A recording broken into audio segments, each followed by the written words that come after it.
Zaletasun bat, sentimendu bat, jasotzen dena etxetik.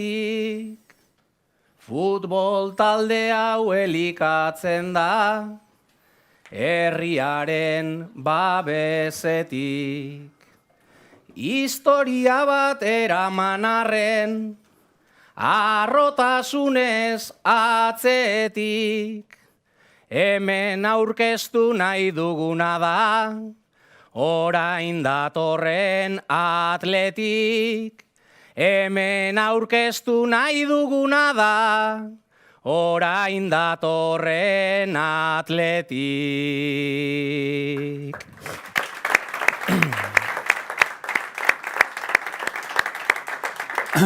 Eskerrik asko, Mikel. Egun on, buenos días a todos. Siguiendo nuestra hoja de ruta, hoy tenemos que comentar a todo el público, a todos los medios de comunicación, una decisión terriblemente importante desde esta candidatura, ¿no? Una decisión tomada desde la responsabilidad, pero seguramente y sobre todo desde la ilusión y desde la emoción. El entrenador que presenta esta candidatura para el ejercicio que viene, para la próxima temporada, que la tenemos ahí a la vuelta de la esquina, es el argentino Marcelo Bielsa. La decisión ha sido trabajada de manera importante desde hace bastante tiempo. Nuestro equipo deportivo, como lo he repetido varias veces, ha estado trabajando no solamente en la confección de lo que es el proyecto, sino también en quién se podía confiar la primera plantilla en caso de que el entrenador que en aquel momento estaba, Marcelino García Toral, no continuase. Nosotros hicimos un trabajo basado en datos, basado en resultados, basado en cómo habían evolucionado las plantillas donde estos entrenadores habían estado, y como consecuencia de eso definimos un top 5. Dentro de ese top 5 se encontraba Marcelo Bielsa. Nuestro primer contacto lo hicimos, como él explicará a lo largo del vídeo, que luego os comentaré el desarrollo de un poquito de esta reunión, fue en marzo. Y lo primero que nos pidió, como él lo dice, es déjeme analizar, déjeme ver cómo es el Atleti en estos momentos. Déjeme ver los jugadores, déjeme ver la Liga, déjeme ver el Bilbao Athletic, déjeme ver y ya hablaremos posteriormente. Después de un tiempo de análisis, me dijo lo que luego veréis en el vídeo. Y en cualquier caso, siempre, tanto nuestra candidatura como Marcelo, pensábamos que teníamos en ese momento un muy buen entrenador, que había devuelto la competitividad al equipo. Eso lo he repetido en diferentes entrevistas, en diferentes ruedas de prensa, y que no tomaríamos ninguna decisión hasta que el antiguo entrenador tomase su decisión al respecto. Eso, como todos saben, ocurrió al finalizar la Liga, y en ese momento empezamos ya a trabajar de manera ya profunda con Marcelo en lo que tiene que ver con su decisión y la nuestra de que sea el entrenador para el año que viene.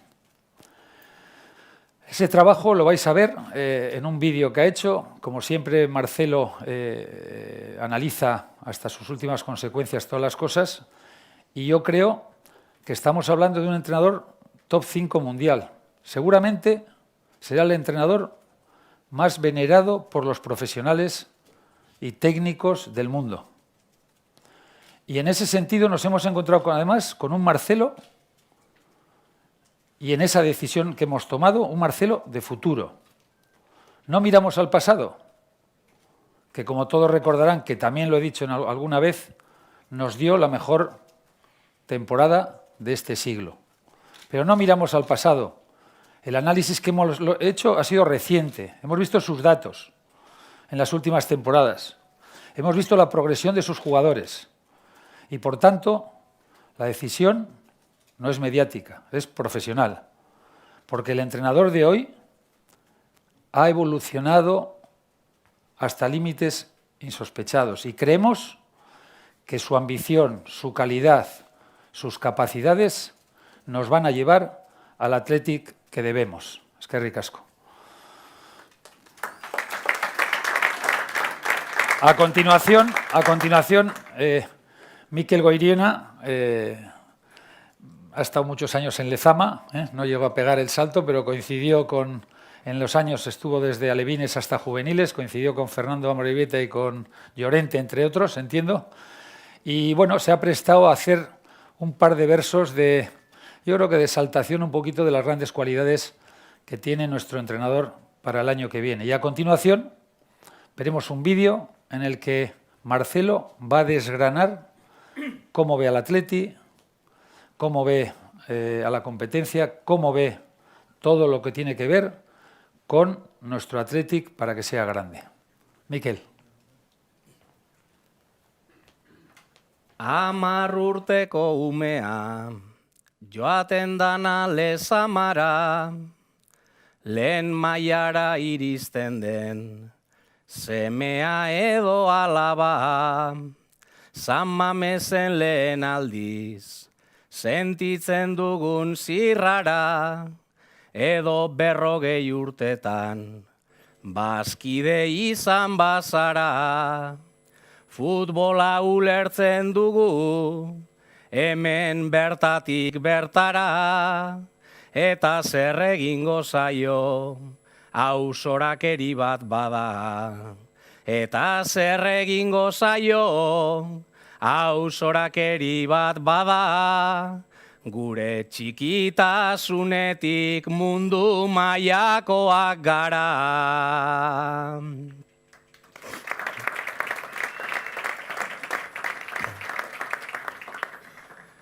Ta mundu mailan askotan piztu dugu interesa, adibidez Old Trafforden, futbol alaita arteza, dugun historiarekin, ezin zaio esan sorpresa, baina goian mantentzea, ez da hain gauza erreza. Gaur eskatu nahi dizugu, bazkide zure babesa, aloloko berpizteko, behin bizitako ametsa. Aloloko berpizteko, behin bizitako ametsa. Hemen nahi dugu gurekin berriz Marcelo Bielsa.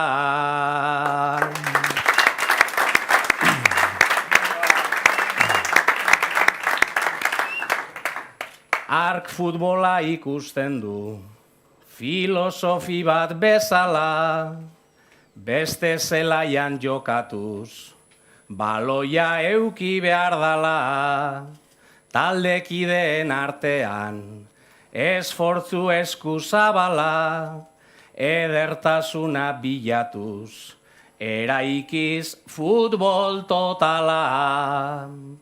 Bere txandala jantzita, bere izaera apala, sinisten dugu berriro, elkartu behar garala.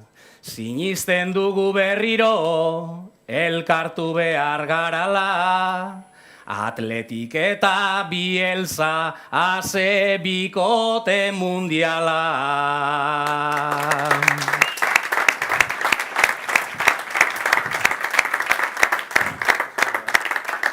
Eskerrik asko, Mikel, desde la emoción de estos versos a el gran profesional Marcelo Bielsa.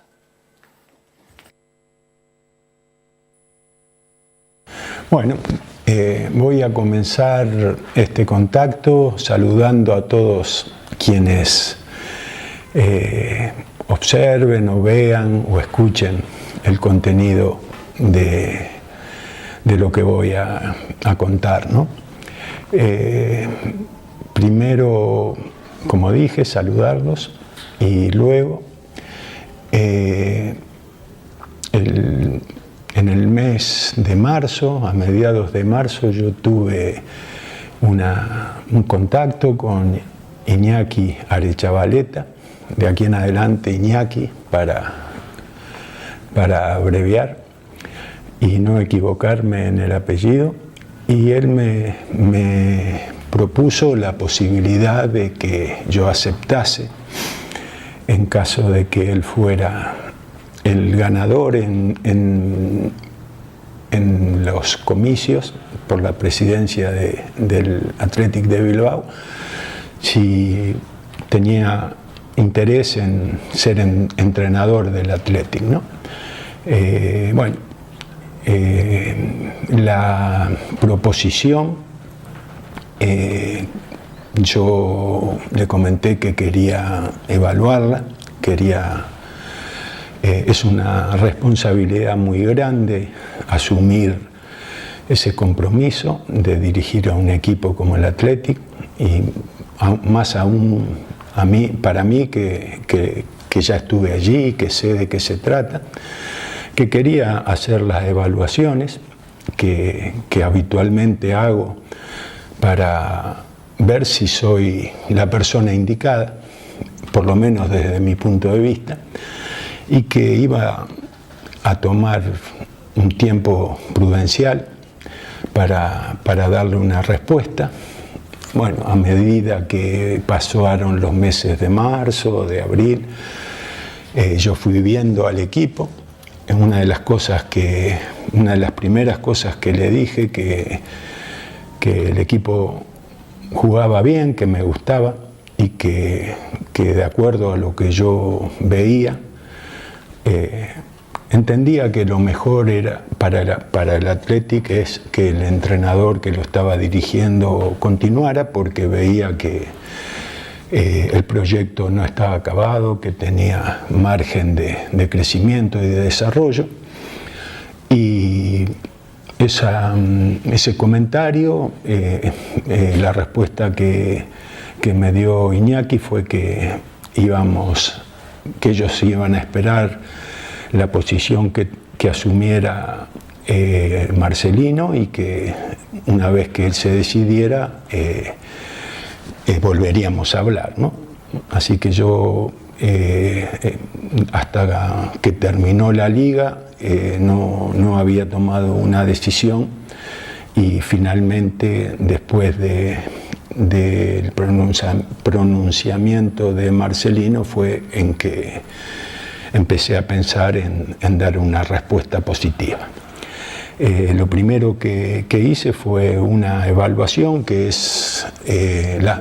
quiero comentarles a grandes rasgos el modo en que yo analicé, estudié y observé la liga pasada del Athletic de Bilbao.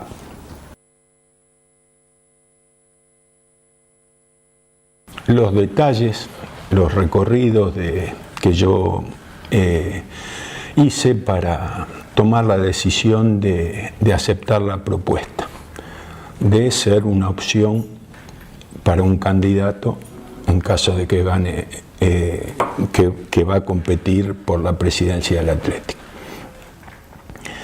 Es inevitable comparar las posibilidades actuales con la oportunidad hace 10 años cuando yo dirigía al equipo, ¿no? Yo creo que este equipo tiene margen de evolución individual y colectiva, y en relación con el equipo de 2011, 2012, 2013, la calidad es comparable, y este equipo actual posee mayor cantidad de jugadores.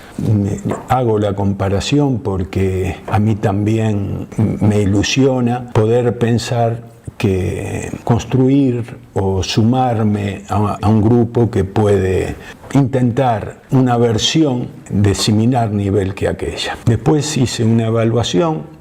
Lo primero que hice, analizar los partidos. Vimos la totalidad de los partidos, que fueron 45, los de Supercopa, los de Copa del Rey y los de la Liga. Esos partidos los vimos todos. Yo todo este material lo voy a poner en la web para que esté al alcance de quien quiera verlo.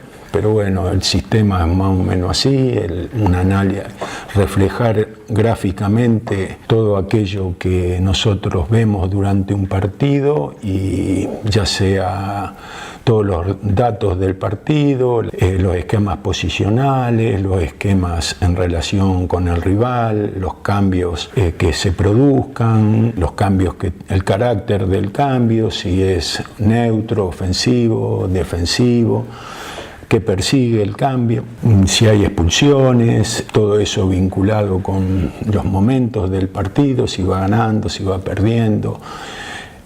También los jugadores que están de suplente, los que ingresan, los que no ingresan, bueno, todos esos datos que son los que se desprenden inicialmente del análisis de los 45 partidos. Después hicimos un análisis individual de cada jugador. Eso para nosotros es muy útil porque se crea un compacto de imagen de cada jugador y se analiza cada una de sus acciones. Es un trabajo, acá están en una columna los jugadores, en la columna del medio el número de partidos que jugó y en la otra columna los minutos jugados. Luego eso, vamos a tomar el ejemplo de Berenguer, de todas maneras están todos los jugadores hechos por si fuera útil para alguien. Están en los partidos que jugó Berenguer, los minutos que jugó en cada partido, cuántas acciones hemos analizado en cada uno de sus partidos y la duración del compacto de cada uno de los partidos. Él jugó casi 3.000 minutos, analizamos 580 acciones y el compacto de sus intervenciones dura 2 horas y fracción, ¿no? Los datos de cada uno de los jugadores y las posiciones. De wing derecho jugó mucho más, por eso hay más minutos. De wing izquierdo mucho menos, de delantero centro menos aún y de segundo delantero también poco, ¿no? Fundamentalmente él jugó de wing derecho y la mayoría de las acciones analizadas son en esa posición. Esto nos permite, por ejemplo, detectar claramente las características más marcadas de los jugadores, ¿no? Por poner un ejemplo, la profundidad de Williams. Obviamente rescatamos tanto los aciertos como los errores en este tipo de movimientos, en este tipo de resumen estoy comentando virtudes. En Sunset la capacidad de giro, que bueno, no es ninguna hallazgo ni novedad, pero bueno, de alguna manera también uno, para ir formándose una idea de valoración del juego de un equipo, las virtudes de cada jugador, los defectos. Ojalá uno pudiera transmitir lo mejor de Sunset que lo incorpore Williams, o lo mejor de Williams que lo incorpore Sunset, o por ejemplo en relación a los extremos, este pase final que tiene Muniain desde el centro, que es muy bueno, un wing que llega al eje medio de la cancha y desde ahí habilita, y tiene sentido para poner a los delanteros en condiciones de definir. Y lo que hace Nico Williams, que es un jugador con un 1 contra 1 muy bueno. Entonces, por ahí lograr que sirve para saber los roles dentro del equipo, cómo mezclan los jugadores entre sí, y aparte de eso, tratar de que el juego de Muniain también se parezca al de Williams en cuanto a la profundidad por los costados, o el juego de Nico Williams que adquiera también la capacidad del último pase. En cuanto a los volantes, por ejemplo, algunos comentarios, la muy buena capacidad que tiene Vencedor cuando tiene que habilitar desde los costados, o aún cuando tiene que habilitar por el centro, y haciendo otro comentario, la capacidad de Vega para el juego, los pases a distancia. Entonces todo lo que uno va sacando de los videos, va viendo en los videos individuales, sirve para ir creando una idea, el capital futbolístico del equipo y de las cosas a corregir. Pues hay un área donde analizamos lo colectivo. El análisis colectivo está primero, una de las cosas, cómo el equipo ataca y cómo el equipo defiende, todas las ocasiones que el equipo crea de peligro o las que recibe en propio arco, las distribuimos en 7 categorías, y la agrupación de esta información en todos los partidos también va describiendo mucho al equipo. Se reciben y se convierten goles de estas 7 maneras, ¿no? Detenidas directas a la portería, detenidas en forma de centro al área, saques laterales como acción previa a una situación de peligro, balones largos donde hay prolongaciones, rebotes y de ahí se crea el ataque, ataque elaborado, suma de pases, recuperaciones en campo propio y salida en contraataque, y recuperaciones en campo rival con presión alta. Todas las acciones de este tipo que crea el equipo se agrupan, se suman y se ven, y las que recibe lo mismo, y eso, analizado de esa manera, permite sacar conclusiones muy claras del perfil del equipo, ¿no? Acá está Betis y Athletic, lo que crea Betis, lo que crea Athletic y por qué camino, ¿no? Después, bueno, un pequeño ejemplo, un tiro libre que se convierte en gol, detenidas en forma de centro. Este equipo del Athletic es muy poderoso en las pelotas detenidas a favor y muy bueno en las pelotas detenidas en contra. Haberlo verificado, ver la calidad de los pateadores, de los cabeceadores, el manejo de un saque lateral, si uno logra sorprender a través de un saque lateral o si defendiendo es sorprendido. Los balones largos, que a veces las segundas pelotas sirven o las prolongaciones sirven como un recurso.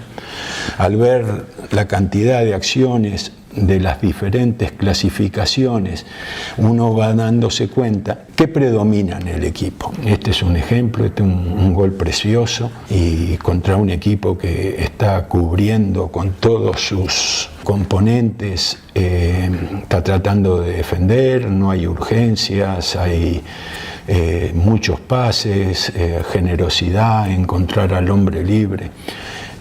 Una de las cosas que yo tuve en cuenta es que yo, cuando dirigí en la etapa anterior, heredé un gran equipo, que es el que construyó Caparrós y terminó quinto en la tabla, pero este equipo es actual, se parece más a los aspectos que yo suelo transmitirle a un equipo, o trato de transmitirle a un equipo, que aquel de Caparrós, ¿no?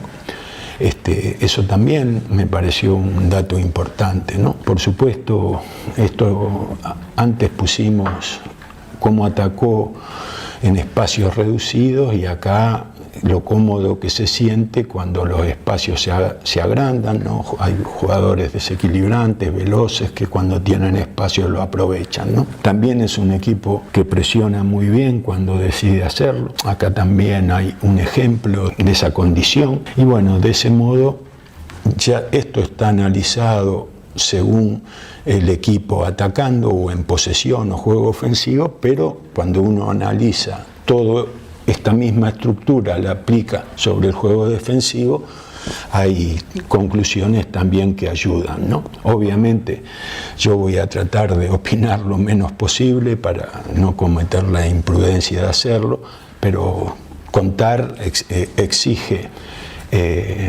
algún tipo de descripción. Y la pelota detenida a favor, de los costados o frontales, que también es un equipo, como decía, muy bueno, muy bueno.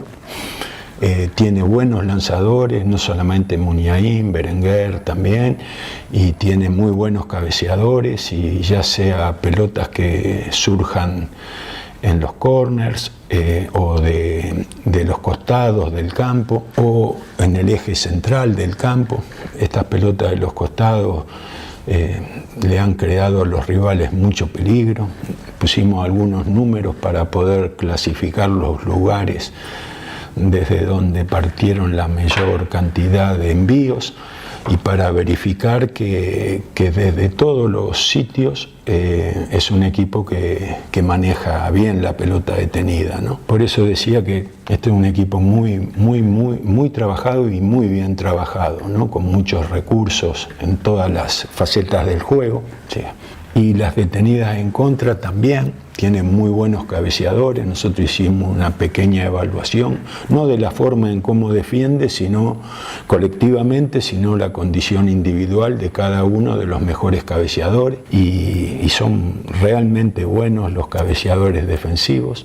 En el partido contra Betis, por ejemplo, también vimos que si el rival tiene 5 cabeceadores peligrosos, normalmente Athletic de Bilbao tiene cómo contrarrestarlos y cómo enfrentar a cada uno de los destacados del rival en ese aspecto. Pusimos un breve ejemplo para ver la capacidad de salto, cómo van al encuentro, ahí Íñigo Martínez, Geray, si uno toma la altura a la que llegan, es muy importante. Vesga, acá hay 2 acciones, una de Yuri buenísima y otra también de García muy buena en el juego aéreo. Quiere decir que bueno, este análisis nos permite las conclusiones que yo he comentado hasta ahora. En el aspecto futbolístico y en el aspecto físico también es un equipo muy bueno físicamente, muy bueno. Se nota claramente, acá hay algunos datos, es el equipo, el segundo, son datos de la Liga en noviembre de 2021, es un equipo que corre muchísimo en sprint, el perfil es muy parecido al equipo que yo dirigía con anterioridad, el Leeds United. El Leeds United también fue un equipo con muy buenos valores en sprint, pero el mejor de Europa. Pero Athletic de Bilbao fue el mejor de la Liga Española y uno de los mejores de las ligas importantes de Europa. En diferentes épocas está medido y son valores muy buenos. Los valores de volumen medimos individualmente porque los datos no nos despertaron mucha confianza, pero son valores también muy altos. Un equipo intenso, un equipo con sprint y un equipo que corre mucho. ¿No? Y un dato que es importantísimo es que el 95% de los minutos que jugó el equipo lo asumieron con 18 jugadores. Quiere decir que eran pocos jugadores, corrieron mucho y no se lesionaron. Esa es la conclusión, así que tiene una valoración en el aspecto físico muy buena.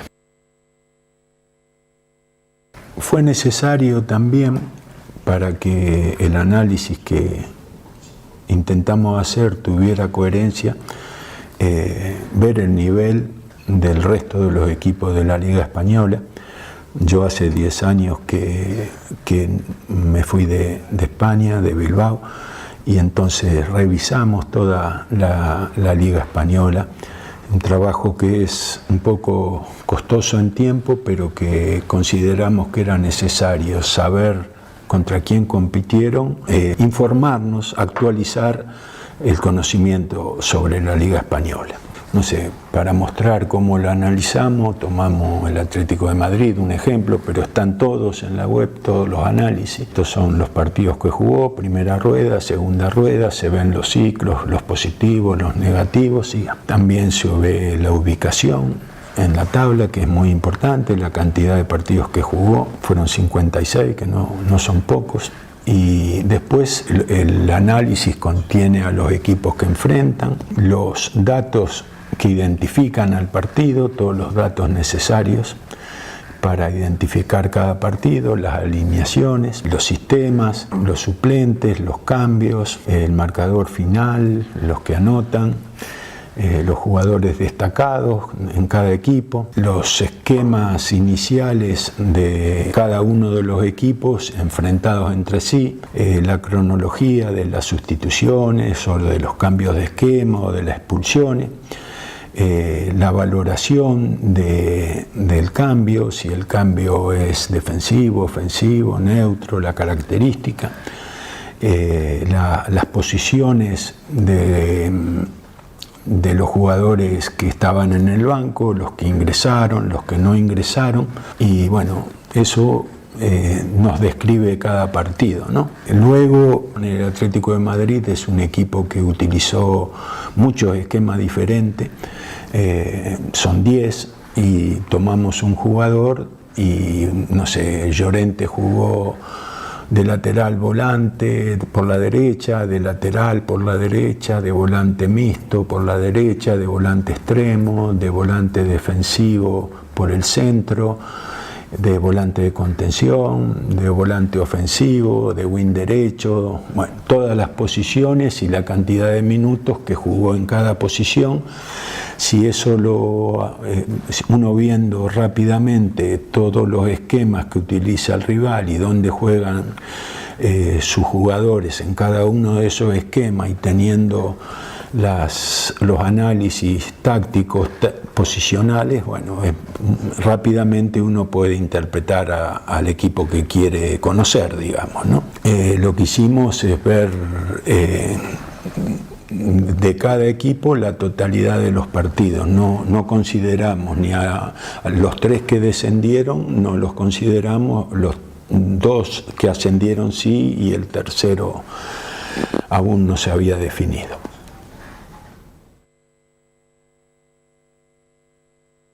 Un factor que es muy importante para que la temporada se desarrolle de la mejor manera es acertar en la composición de la plantilla del primer equipo. Si uno se equivoca en esas decisiones, las posibilidades de que el proyecto funcione se debilitan. Que uno acierte no quiere decir que se fortalezcan decididamente, pero equivocarse en ese sentido no es conveniente. Nosotros entendimos que para componer la plantilla del primer equipo de manera acertada, consciente, segura, hay que analizar los 3 equipos inmediatos inferiores, sobre todo el Bilbao Athletic y el Baskonia, porque son esos. Hay que valorar el rendimiento, la evolución y la proyección de las promesas para generar espacios por encima de ellos lo suficientemente limpios para permitir que un jugador que tiene condiciones y que sabemos que tiene condiciones encuentre espacios. En la medida que los mejores jugadores, el Bilbao Athletic y el Baskonia, no encuentren sus posiciones con demasiados exponentes ocupándolas, tienen menos opciones de acceder a lo que persigan, ¿no? Entonces, el diseño de la plantilla siempre es con 2 arqueros y un tercer arquero, y después 2 jugadores por puesto, y el jugador 24 y 25, ¿no? Yo, en el caso de los jugadores 24 y 25, y lo mismo en el tercer arquero, siempre creo que es mejor que esos lugares los ocupen jugadores con proyección y no tanto jugadores con antecedentes o con contrastados, ¿no? Teóricamente estos jugadores, el 23, el 24 y el 25, son tercer suplente, especialmente el 24 y el 25, en 10 posiciones, ¿no? Y la ubicación como tercera opción en un puesto cierra muchísimo más para un jugador en proyección con futuro que para un jugador consolidado o con antecedentes.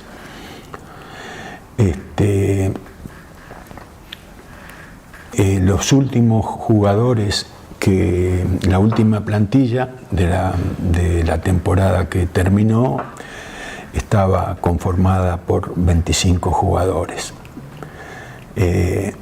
Luego hubo jugadores cedidos que fueron 5 jugadores cedidos, y hay jugadores con opción de recompra que también hay que evaluarlos, y también en el Bilbao Athletic hay 10 jugadores con contratos vigentes, que da la impresión de que serían jugadores que, de continuar en el club, deberían pertenecer al primer equipo y no repetir una nueva temporada en el Bilbao Athletic.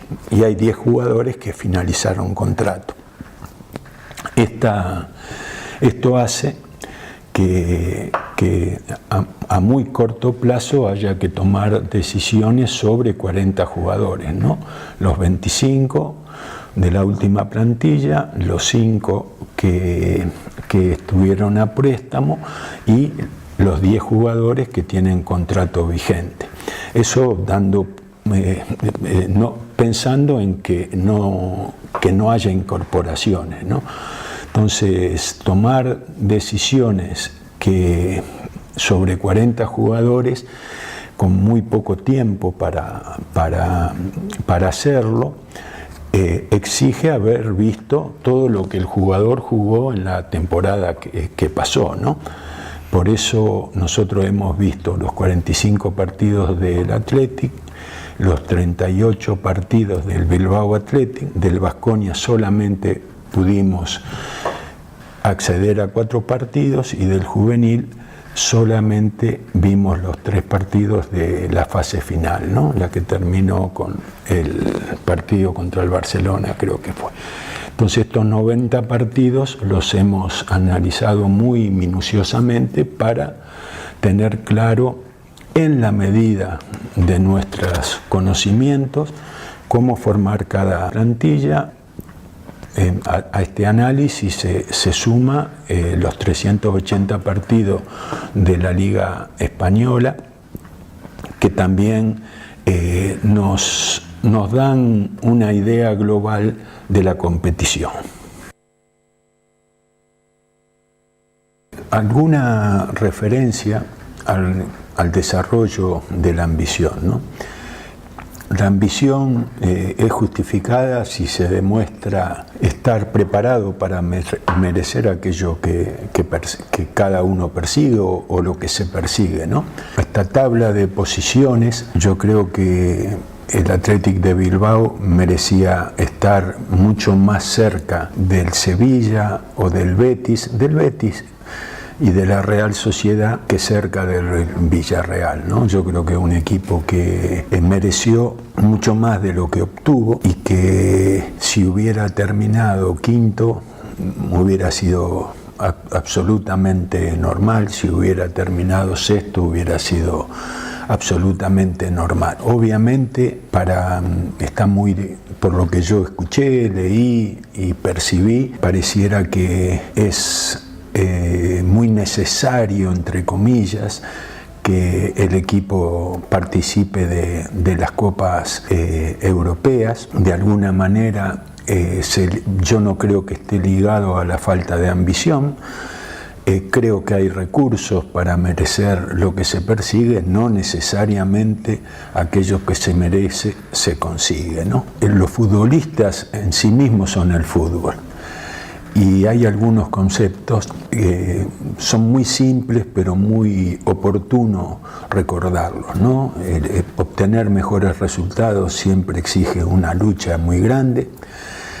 Las posibilidades de crecer aumentan si el jugador evoluciona y si su equipo mejora. Es decir, los jugadores, si evolucionan, deben mejorar al equipo. Ese es el índice más claro de evolución de un jugador. ¿Cuál es la función de la conducción? Ayudar al futbolista a que descubra todas sus virtudes y las utilice en un porcentaje alto. Esto es un punto muy importante, porque los jugadores tienen muchas virtudes que ignoran poseer, no saben que poseen virtudes que sí tienen, y a las que tienen no necesariamente las utilizan en un porcentaje alto, ¿no?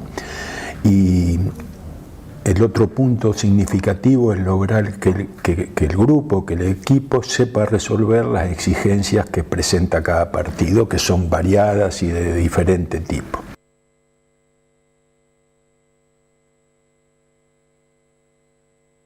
Cuando el crecimiento de un equipo está ligado a la ayuda que reciban el grupo de jugadores del cuerpo técnico que los conduzca, ¿no?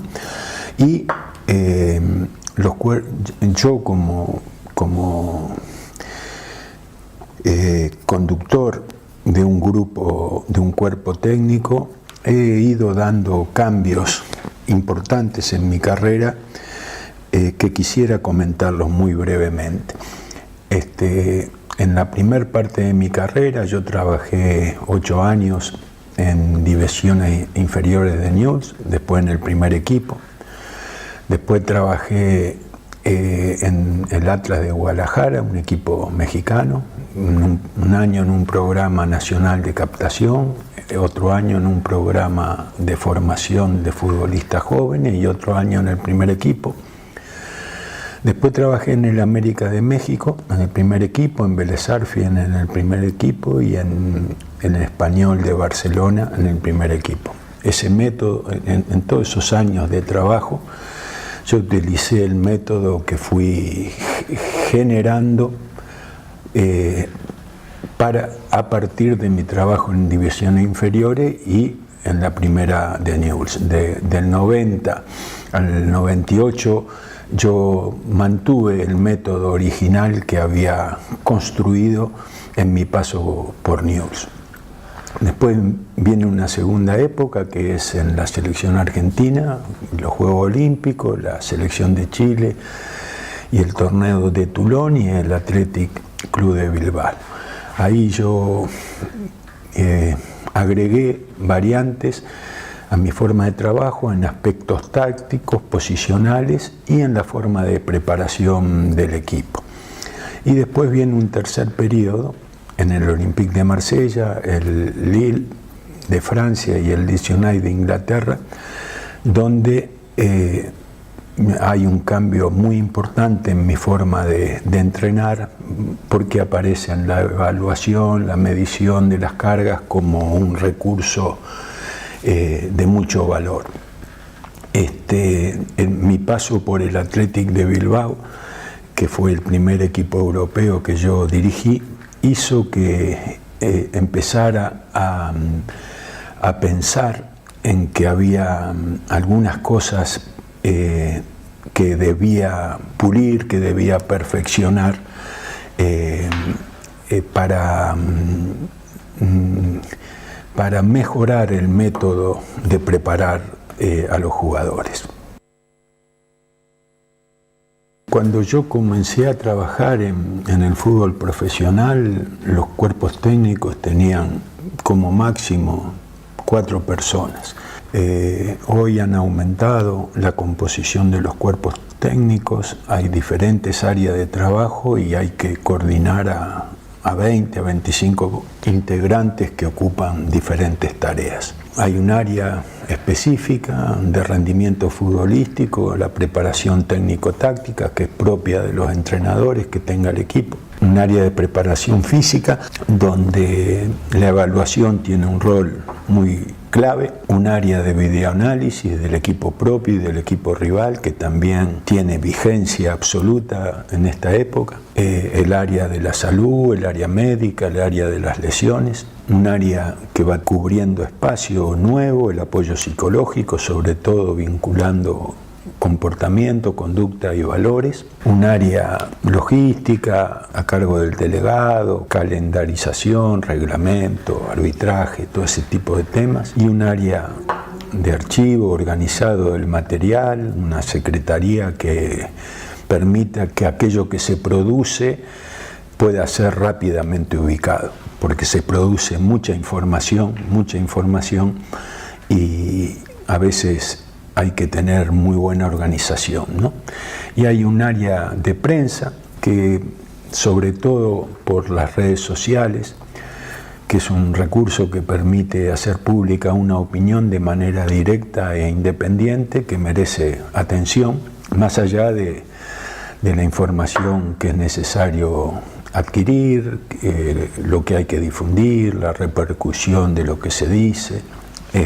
Ese sería un apartado que también hay que observar. Hay una figura clave en el trabajo de nuestro grupo que es el preparador físico del primer equipo, porque vincula con el cuerpo técnico, con la logística, con las autoridades, y también tiene mucha vinculación con el área médica, el área específica de preparación física, los especialistas, ya sea nutricionistas, readaptadores, y el preparador físico del Bilbao Athletic, para hacer aún más cercana la relación entre los dos grupos.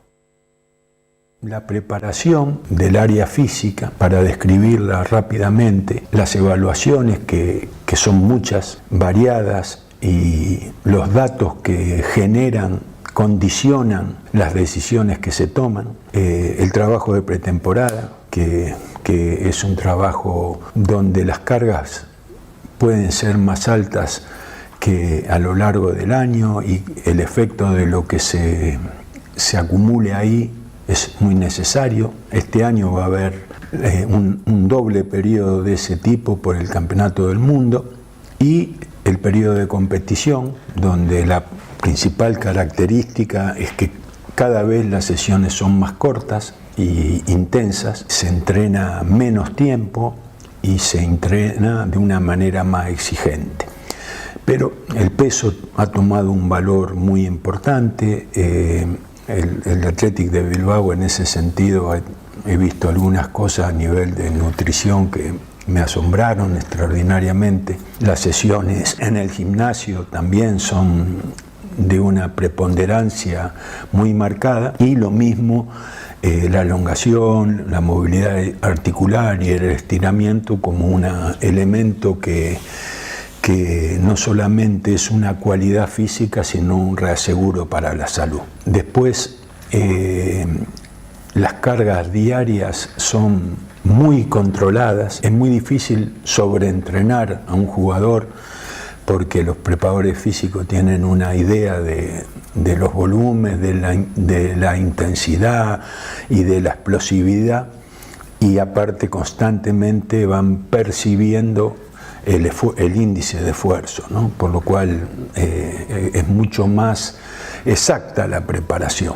Obviamente la aparición del GPS proporciona una posibilidad de recabar datos y agruparlos y utilizarlos muy alta, ¿no? Hay que saber obviamente manejarlos, pero muy alta. Bueno, el control de peso también tiene mucha más importancia que antes, la alimentación, qué tipo de comida, lo que representa cada tipo de comida, las mediciones que se hacen, que son mucho más exactas, y una cosa muy importante, muy importante, es la reducción del riesgo de lesiones, porque el sueño, la hidratación, la alimentación, los recursos para que el músculo se desintoxique, y son mucho más. Hoy la preparación, el tiempo de estada del jugador en el campo de entrenamiento se reparte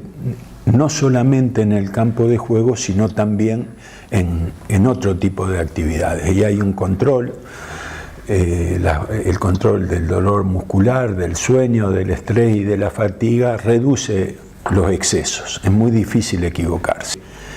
Yo trabajé 4 años en mi último club, en el último club que dirigí, el Leeds. Me echaron en el mes de febrero, me echaron porque el equipo que yo dirigía tuvo una serie bastante prolongada de resultados negativos. Pero hay dos cosas que son importantes, una importante y otra muy importante. Nosotros en la liga anterior a la última fuimos el equipo que más corrió en la Premier League y el equipo que más corrió en Europa, en todos los valores que se miden, y en la segunda liga, donde estábamos en el tercio bajo de la tabla, también fuimos el equipo que más corrió en todas las cualidades, salvo en una, pero en todas las vinculadas con la intensidad fuimos el equipo que más corrió. Una disponibilidad muy alta de jugadores y muchos debuts, ¿no? 3 jugadores debutados en la primera temporada y 7 en la segunda. Comento estos rendimientos para certificar que la preparación física y el control de las cargas hace que plantearse objetivos no sea tan difícil. Para que los datos que yo presenté sobre mi último equipo sean valorados, esos rendimientos físicos de la temporada completa, la 2021, se llevaron adelante con 16 jugadores, el 95% de los minutos absorbidos por 16 jugadores. Fue el equipo que menos cantidad de jugadores utilizó, fue el equipo que menos jugadores necesitó para formar los 11 inicialistas en las 38 fechas. Solamente fueron necesarios 20 jugadores para integrar las 38 formaciones iniciales de toda la competencia. Y hay un tercer dato, que es el equipo que más veces repitió la misma formación inicial. Entonces, esto lo digo porque, bueno, cuando yo marco una diferencia en la forma de trabajar después de la salida del Athletic de Bilbao, estoy confirmando a través de estos datos que ese cambio en la forma de preparar a un equipo de fútbol ha generado un procedimiento que aún cuando el equipo juega mal, mantiene los índices de intensidad más altos de la primera liga del mundo. Y esto está confirmado, la Liga 2021, acá están todos los valores que se miden, intensidad, sprint, intensidad más sprint, porcentaje de intensidad y sprint sobre la distancia total, carreras de alta intensidad, carrera de sprint, número de carrera de sprint y alta intensidad sumado y distancia total. En 38 fechas fue el primer equipo, y lo mismo en la otra temporada, salvo en los valores de distancia total, que fue séptimo. ¿Tenemos audio? Sí. Bueno, evidentemente ha habido ha habido cambios, ha habido modificaciones en la forma de preparar a los equipos de fútbol, a los planteles, a los jugadores que lo componen. Estas son las actividades que se utilizan para la preparación de un equipo de fútbol profesional. Son entrenamientos compuestos por ejercicios que se desarrollan en el campo de juego, reuniones con los jugadores para analizar y evaluar tanto al equipo propio como al próximo rival, y charlas de carácter motivacional. Los entrenamientos son cortos, dinámicos, intensos, con pocas pausas, variados, con cambios constantes que evitan la monotonía y estimulan la concentración, y con propuestas colectivas por línea o individuales. La organización indica que la preparación previa de las actividades demanda más tiempo que la ejecución práctica. Es decir, para conseguir cumplir con todas las características que queremos que tengan los entrenamientos, hay que desarrollar un tiempo de preparación de las actividades que es mucho más extenso que la actividad propiamente dicha. Acá están todos los elementos que se usan para preparar un entrenamiento, todas las marcaciones que se usan como referencias, y por eso es tan laboriosa la tarea. Los ejercicios, que son los que componen los entrenamientos, reproducen acciones extraídas del juego real. El conductor debe disponer de recursos didácticos que faciliten la comprensión de la propuesta para que la ejecución sea más fácil, y la explicación de cada tarea debe ser clara, sintética y efectiva, de modo que no sean necesarias muchas repeticiones para lograr ejecutar correctamente la tarea que se propone. ¿Cuáles son los recursos didácticos y pedagógicos? Yo estoy tratando, con toda esta explicación, de justificar por qué hoy se entrena menos que lo que se entrenaba antes. Por qué la actividad dentro del campo es mucho más breve que lo que era con anterioridad. Y yo recuerdo haber llevado adelante entrenamiento de 2 horas o 2 horas y media, y los entrenamientos actuales normalmente no pasan de la hora. Los recursos que se utilizan para que los ejercicios sean comprendidos y resulten accesibles, lo primero es hay que seleccionar jugadas de los partidos que ejemplifiquen por qué se hace la tarea, por qué la tarea es útil, cuál es el problema que se busca resolver y cómo lo resuelven los jugadores a ese mismo problema. Es decir, no hay invento del entrenador, sino solución copiada de los jugadores. Por ejemplo, esta es una acción donde un extremo no puede resolver la cercanía de la marca. Recibe, es marcado y pierde el balón. Ese es el problema, esta es la solución: contraanticipar y buscar la espalda.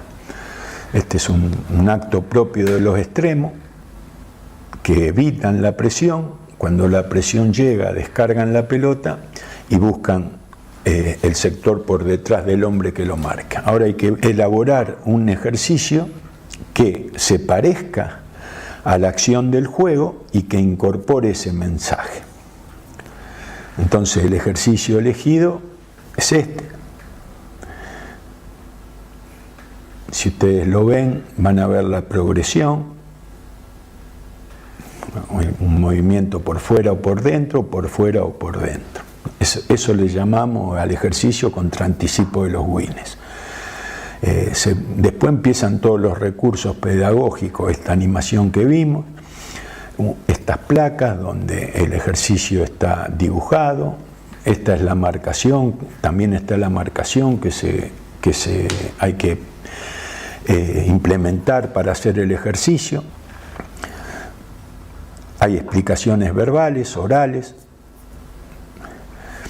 Se intervienen las filmaciones de los mismos ejercicios que se están realizando para que la comprensión facilite la ejecución. Entonces el ejercicio, cuando uno lo muestra, le muestra los tiempos del ejercicio, el manejo de cómo se debe enseñar, los recursos didácticos que hacen que para el que ve sea más fácil, porque para que esto se parezca al juego tiene que tener coordinaciones muy finas, velocidad del hombre, velocidad de la pelota, oportunidad, y por ejemplo uno hasta también muestra los errores para que se acorta el pase. En vez de ser el pase a la espalda, el pase es por delante del defensa, mal manejo de los tiempos, el ejercicio no fluye. Otro recurso también que se puede usar es transcripción de todos los comentarios que se van produciendo durante los entrenamientos. De esa transcripción surgen recomendaciones o tips que ayudan a que el ejercicio funcione. Entonces después hay recomendaciones para la organización de la actividad, recomendaciones para la ejecución del ejercicio, los errores más frecuentes. Entonces eso permite que un ejercicio se haga rápidamente. Si se hace rápidamente, se pueden hacer muchos ejercicios en una misma sesión, y que se hagan muchos ejercicios en una misma sesión es uno de los objetivos. Después hay pantallas que ayudan reproduciendo imágenes. No sé, esta es una pantalla que usa la selección española, que es muy pretenciosa, pero bueno, hay procedimientos más sencillos que pueden ser muy útiles y que se utilizan para los entrenamientos actualmente. Bueno, un aspecto importante del videoanálisis es las posibilidades de analizar en profundidad al propio equipo. Hay diferentes caminos que se recorren para estudiar el rendimiento del colectivo. Se visualiza cada partido y se evalúa el rendimiento colectivo, y además se califica la actuación de cada jugador otorgándole un puntaje. Sí. Es muy importante que sean varias las personas que hacen ese trabajo para que la comparación entre las calificaciones que otorgan indiquen si hay errores de sobrevaloración o de lo contrario. Ahora, cuando hay cierta uniformidad en la opinión de los componentes del cuerpo técnico, es que es unánime la valoración del rendimiento de cada jugador. Esto es muy importante, porque si hay algo que un cuerpo técnico no puede hacer es equivocarse en cómo juzga el rendimiento, la producción del equipo por un lado y de los componentes del equipo por el otro. Un segundo recurso son los compactos individuales, que contienen todas las intervenciones de un mismo jugador. Normalmente estos compactos los utilizamos en charlas individuales que se dan el día previo al partido, para que cada jugador recuerde, actualice sus aciertos y sus errores. Otro tipo de análisis que son interesantes es la distancia entre las líneas del equipo, si el equipo es corto o largo, si está desplegado en posición y juntos, cercanos para recuperar, si las transiciones son rápidas o lentas. Hoy hay formas de hacerle ver a un equipo. Acá está un equipo muy junto, muy cerrado para defender, y cuando recupera la pelota tiene que abandonar esa disposición y ir ampliando el recorrido, porque uno necesita espacios, que los espacios aumenten para atacar y que disminuyan para defender. Entonces, este tipo de análisis, mostrando las situaciones más claras.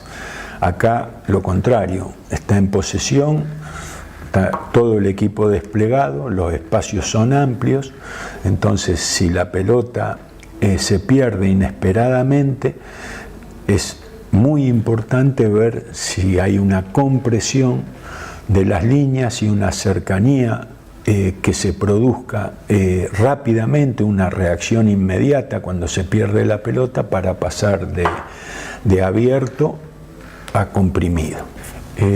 Las transiciones reflejan si el equipo mantiene la distancia entre sus componentes cuando tiene que regresar al perder la pelota. Entonces, un equipo que está distribuido para atacar y cuando pierde la pelota tiene que mantener la misma cercanía entre los componentes cuando la pelota cambia de altura. Cuando la pelota cambia de altura, el equipo tiene que, entre el último hombre y entre el hombre más retrasado y el más adelantado, tiene que haber la misma distancia. Es una cosa que el Athletic de Bilbao hace muy bien, ¿no? Cuando pierden la pelota, recuperan posiciones rápidamente, y lo mismo cuando pasan de defender a atacar, se suman rápidamente. Este es un ejemplo en contrario. El equipo queda partido, la distancia entre líneas no logra cubrirse, y la cercanía entre los componentes se pierde. Pero bueno, el Athletic de Bilbao en ese sentido sinceramente es ejemplar. Para cerrar este análisis, se hace un seguimiento semanal de los jugadores cedidos, de los jugadores seleccionados y de aquellas posibles incorporaciones que se estén evaluando.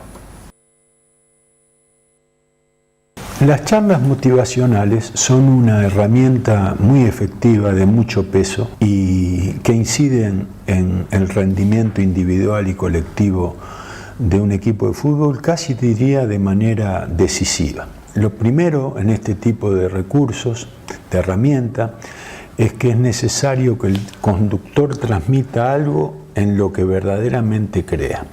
Si no, actúa y engaña, y el jugador siempre percibe cuando lo que está escuchando no parte de la convicción de quien se lo transmite. Las charlas motivacionales colectivas son diferentes de las individuales que recibe cada jugador antes de un partido. Esas charlas individuales contienen un resumen de lo que hizo cada futbolista en el último encuentro disputado, y también son muy efectivas para prepararlo para el juego que se avecina, ¿no? Los recursos utilizados buscan activar la emoción para liberar un porcentaje de las virtudes de cada futbolista. La emoción es el recurso más poderoso para que el jugador logre poner en juego un porcentaje alto de las virtudes que posee. Yo diría que es el recurso más efectivo, lograr que el jugador genuinamente se emocione, para que, producto de ese estímulo anímico que constituye la emoción, saque de adentro todo lo que es capaz de hacer y lo ponga en juego. Es un concepto muy importante este. La comunicación puede ser verbal, una exposición, un relato, una transmisión, una conversación aún, y también visual, imágenes, videos, fotografía. La atención de un jugador de fútbol, o de todos los seres humanos en general, no es ilimitada. Yo siempre digo que cuanto menos tiempo dure aquello que tengamos que contar, decir o transmitir, mejor es. Por eso a veces las imágenes son muy útiles y evitan que el entrenador hable más de la cuenta. Algunos ejemplos en el uso de imagen. La segunda imagen, el volcán en erupción, refleja el efecto de la emoción respecto del futbolista. Si el futbolista emocionado libera todo lo que lleva dentro en forma de capacidad, de virtud, de entusiasmo, de deseo, de expresión futbolera. Esto también es muy representativo. A medida que subimos una montaña, el aire va perdiendo oxígeno y respirar es más costoso en la cima. Lo mismo ocurre cuando el jugador alcanza el éxito. Es más fácil respirar estando abajo. El precio de crecer, de ser mejor, es que se paga en términos de mayor esfuerzo, mayor trabajo, mayor responsabilidad, mayores obligaciones, mayores expectativas. Por eso, estando abajo, es más fácil el día a día que estando arriba, porque estar arriba, si actúas con conciencia, te obliga a asumir todos los compromisos que genera el cambio de estatus, de jerarquía. Otra cosa, esto yo lo aprendí en el Athletic, sin lugar a duda. La competencia sana por los puestos fomenta la unión del equipo para trabajar por un bien común. Eso es muy cierto. Un jugador es mejor en la medida que quien disputa el puesto con él está en condiciones de quitárselo. La fortaleza como grupo proviene del interior del propio grupo y es muy útil evitar conflictos que desunan, porque siempre desfavorece al equipo. Evitar conflictos que desunan siempre favorece al equipo, porque los conflictos desunen y el equipo es peor si los jugadores no están unidos. Hay una regla de oro en el vestuario del Athletic que indica que cuidan la unión grupal, sea cual sea el precio que tienen que pagar. Yo estoy poniendo todo ejemplo de poder expresar en pocas palabras y con imágenes sensaciones y mensajes de mucho peso. Esto habla del valor de las cosas, que uno las imagina de un modo, cuando las tiene le quita peso y valor, y cuando las pierde las empieza a ver por encima de la valoración inicial que tenían. Por eso es cuando la miramos para conquistarla tienen una medida, cuando las poseemos esa medida se desvanece, y cuando las perdemos nos damos cuenta de la verdadera importancia, que normalmente es superior a los dos valores anteriores. El uso de imágenes, yo siempre comento que no hay estímulo más grande que las acciones que generan la explosión del público. La explosión del público siempre está guiada a dos grandes secuencias. Una, la recuperación de la pelota en desventaja con cierto heroísmo y poniendo el físico en juego. Normalmente el público, cuando ve eso, reacciona, se emociona, la disputa, la fuerza, la energía, la entrega, el compromiso del propio cuerpo siempre emocionan al espectador. Y después hay otra cosa que también es extraordinaria como estímulo, que es la construcción del juego, logrando poner de manifiesto toda la belleza que el fútbol tiene en su capacidad expresiva. Cuando el público ve una gran jugada, cuando la pelota crece y el rival no puede apoderarse de ella y se crea peligro, los mensajes que ese tipo de acciones producen en el público son muy altos. Por eso, preparar un partido recordando qué es lo que el público va a valorar de lo que produzcamos, ya sea en términos de creación como en términos de entrega y de disputa, es un recurso muy útil. Bueno, la relación con las categorías inferiores es un punto muy importante. Por supuesto que la planificación de la plantilla del primer equipo está condicionada o debe considerar las individualidades que destacan y que tienen opciones de llegar al equipo principal, y mantener activa la vinculación y observar sus partidos durante toda la temporada. Hay que valorar el rendimiento, hay que valorar la evolución y hay que valorar la proyección de los jóvenes para articular su vinculación con el primer equipo. El Athletic Club tiene 3 equipos por debajo. El Bilbao Athletic, una relación muy directa. El Baskonia, una relación no tan directa, pero sí la tiene el Baskonia con el Bilbao Athletic. Y los juveniles mayores, que también tienen una edad que les permite estar vinculado a los 3 equipos entre sí, ¿no? Entonces, el Athletic tiene 25 fichas, lo que presupone 2 equipos de 11. El Bilbao Athletic 23, también 2 equipos de 11. El Baskonia 22, 2 equipos de 11. Y el juvenil 22, 2 equipos de 11. Hay 90 fichas que son el capital más fuerte que tiene el club.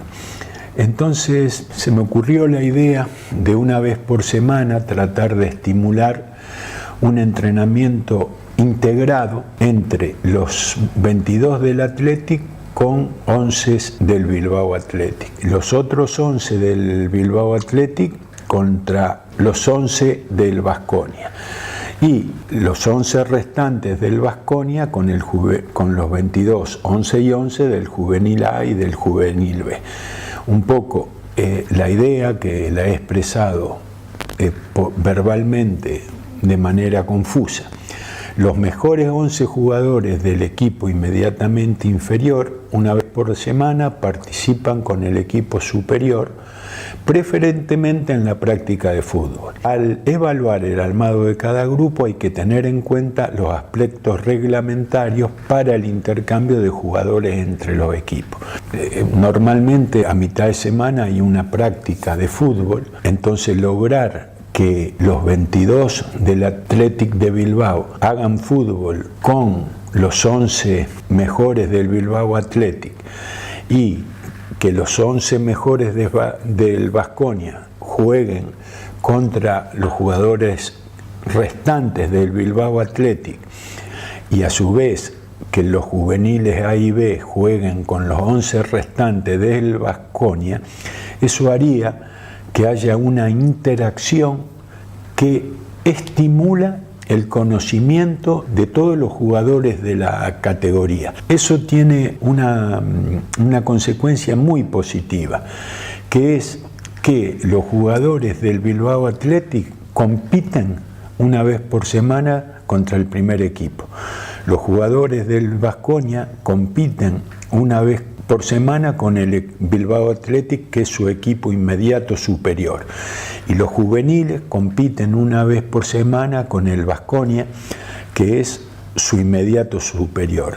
En esta explicación que traté de dar, dije que es una idea que yo he aplicado en la mayoría de los clubes donde trabajé, cosa que es cierta. Pero lo que me hizo reflexionar sobre esta posibilidad fue cuando vi que había 5 jugadores del Baskonia que en la segunda rueda pasaron a competir con más regularidad en el Bilbao Athletic. Y supe que el entrenador del Bilbao Athletic había dejado su equipo, que era el Baskonia, y había suplantado al entrenador del Bilbao Athletic. Eso me hizo pensar que, como conocía muy bien a los chicos del Baskonia, decidió recurrir a 5 jugadores.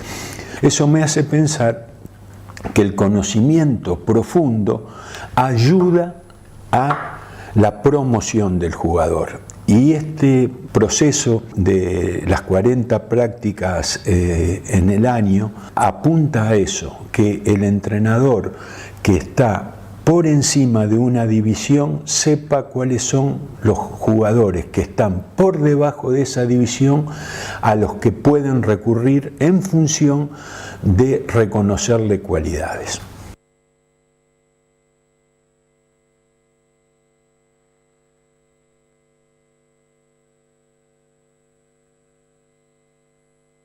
He querido presentar como es hoy, y con el trabajo que ha hecho en estos últimos meses, para que conocierais este Marcelo Bielsa actual. Y la verdad es que, a pesar de la longitud del vídeo, no hemos querido quitar ni un aspecto para que todos vosotros conozcáis Marcelo de hoy con sus nuevas formas de trabajo, con sus nuevas formas de análisis, que creo que le sitúan como referente, desde luego, en el marco de los técnicos del mundo. Y a partir de ahora, pues cualquier pregunta que me queráis hacer, estoy a vuestra disposición sobre este tema o sobre cualquier tema que consideréis oportuno. Si eso, por favor, levantéis, eso es, la mano y os voy pasando.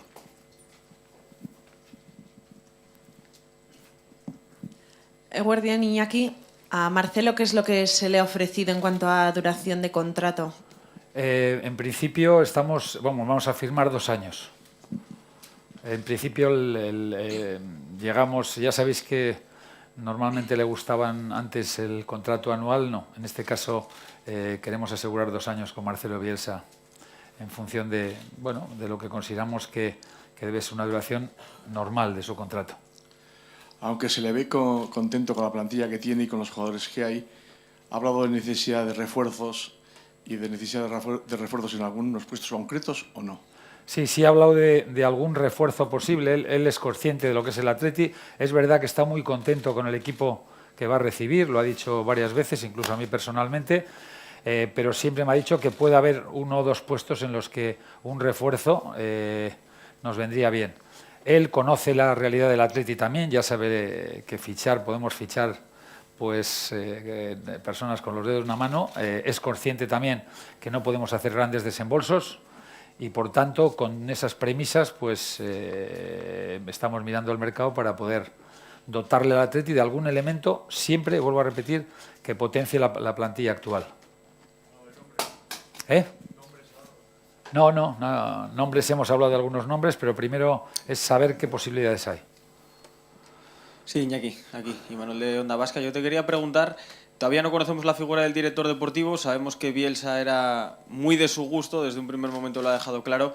Quería saber también si es una decisión tuya personal, a pesar de que habías dicho que ibas a contar mucho con el director deportivo, o si esa persona, que todavía no hemos conocido su identidad, ha sido la que ha apostado por Marcelo Bielsa de la misma manera. Bueno, como sabéis, lo de Marcelo Bielsa viene desde hace varios meses y viene de un trabajo que se ha hecho previo definiendo cuál es el entrenador que queremos tener. Entonces, es el equipo deportivo el que en principio puso ese nombre, lo mismo que algunos directores deportivos, que también se definieron cuál debía ser el perfil, y fuimos a por ellos. En el caso concreto del entrenador, empezamos por trabajar con él el grupo deportivo, pero luego el entrenador deportivo, el director deportivo está muy contento de tener a Marcelo Bielsa en el Atleti. Iñaki, la idea que os ha transmitido él es cuerpo técnico que se va a traer, gente de aquí, una cosa mixta. Bueno, el cuerpo técnico lo tiene bastante definido y es bastante mixto, y supongo que dentro del equipo técnico tendrá personas de aquí. Y lógicamente, cuando hablo de equipo técnico, pues hay servicios que ya los tiene el club, ¿no? Que lógicamente se potenciarán o no en función de las necesidades del primer equipo, pero bueno, hay equipos en este momento dentro del Lezama que tienen muy buenos profesionales, o sea, con lo cual será un mix, digamos, ¿no? Y aquí, Marcelo, en caso de que ganas las elecciones, coincidiría con Muniain y Óscar de Marcos en la plantilla, con respecto a hace 9 años. No sé si habéis hablado con los 2 capitanes del Atleti, y también me gustaría preguntaros si Marcelo os ha dado una opinión sobre Mikel Valenciaga, jugador que reconocemos no contó con él hace 9 años y propició su salida del Atleti.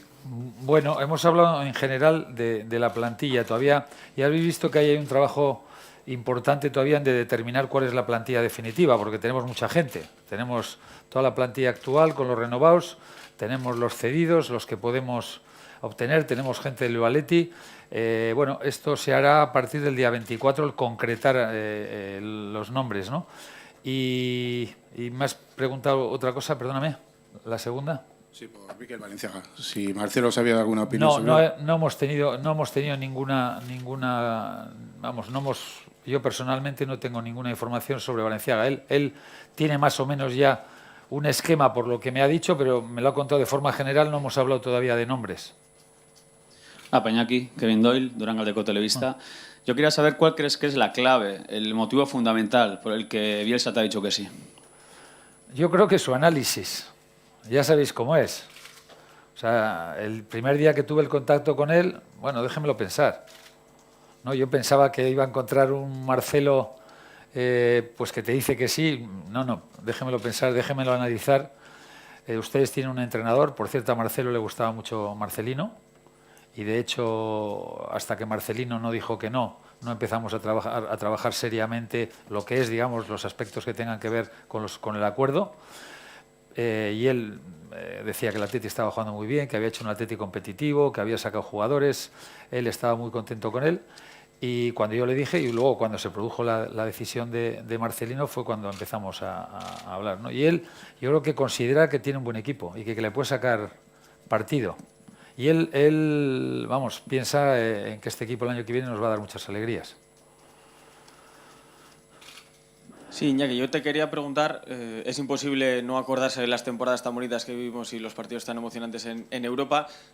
En ese sentido, ¿cuánto peso específico ha tenido el factor emocional, los recuerdos en la decisión de incorporar a Marcelo Bielsa en tu proyecto? Y si crees que con esta medida pues se pretende evocar aquellas tardes de fútbol en Old Trafford o contra el Schalke en partidos europeos. Aquí hay digamos, un tema, digamos, personal, emocional, evidentemente, que, como ya lo he dicho otras veces, nos regaló la mejor temporada del siglo XXI, perdón. Nos lo ha regalado y eso no creo que tenga duda. Pero el trabajo que se ha hecho es previo, porque evidentemente desde que Marcelo estuvo aquí han pasado unos cuantos años, hemos visto su trayectoria, lo mismo que hemos visto la trayectoria de otros técnicos, y lo que se ha juzgado es que el grado de madurez y el grado de consecución de objetivos, especialmente en la última parte del Leeds, ¿no? En la que consiguió grandes objetivos después de muchísimas temporadas, y sobre todo el rendimiento de los jugadores, el sacar jugadores. Habéis visto ahí que en las dos últimas hizo debutar 10 jugadores. Ha evolucionado muchísimo y hoy en día podemos asegurar sin ningún tipo de dudas que está a la cabeza de los entrenadores mundiales, y eso es lo que nos ha decidido, más allá de las vivencias personales de cada uno que tuvimos en aquellos años y que fueron extraordinarias. ¿Y quién dice que no van a ser iguales a partir de la temporada que viene? Iñaki, siempre se habla de proyectos, pero bueno, el nombre del entrenador suele ser el que decanta las selecciones. ¿Con tu apuesta con Bielsa te ves ahora el favorito de los tres? Yo creo que es la apuesta global la que nos tiene que hacer favoritos y ganar las elecciones. Y es una apuesta global que tiene muchos aspectos. Evidentemente, de cara a la masa social y a la opinión pública, el entrenador tiene un peso específico importante. Pero además de eso, yo creo que tenemos un gran proyecto en todos sus aspectos, tanto en lo deportivo, tanto en lo económico como en lo social, que lo vamos presentando poco a poco. Creo que tenemos muchas ideas. Creo que tenemos un grupo espectacular de profesionales que me ayudan y que van conmigo, y que creemos que tenemos el proyecto ganador sin duda en las próximas elecciones. El entrenador, una parte significativa de ello, por supuesto.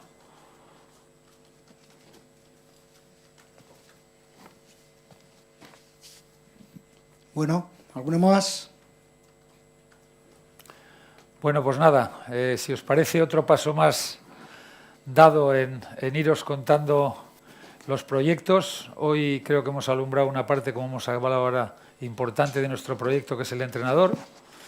Y a partir de aquí seguiremos desgranando los diferentes aspectos que tienen que ver. El económico ya salió, que tiene que ver con el social, que creo que será mañana. Y el miércoles remataremos con lo que es el proyecto deportivo y aquellas personas relevantes en lo que va a ser la estructura del club a los próximos 4 años.